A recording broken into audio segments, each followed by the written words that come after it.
lê cả nước na ngày tổ nun nó bị khol có mà nộp lệ trả giống phóc lâu và bằng in lên có mà khen điên mến giống thay đổi và bằng in lên lại ngay ngày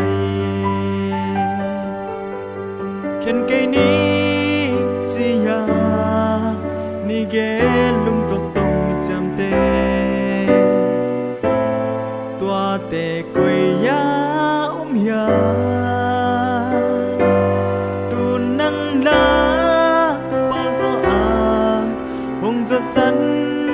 ta mò cây xin lại năm đó e ngày la yan na e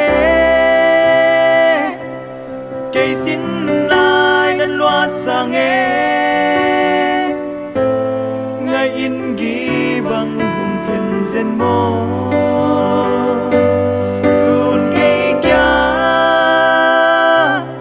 khát tăng gió bằng hay ta hê hông nêm đi đang ôm lâu là ya na e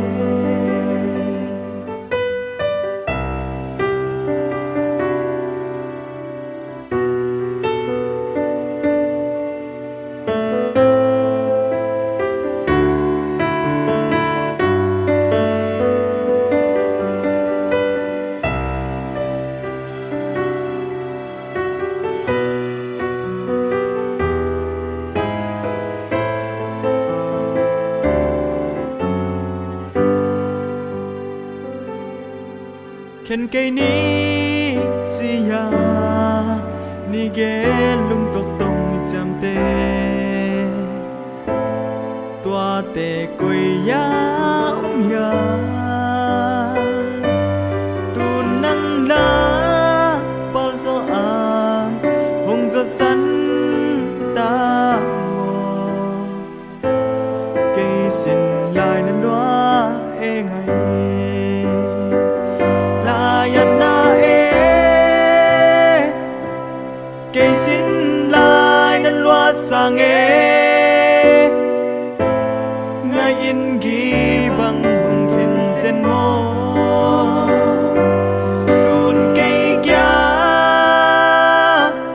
khát tăng gió bằng hay ta hê hông nêm đi đang ôm nâu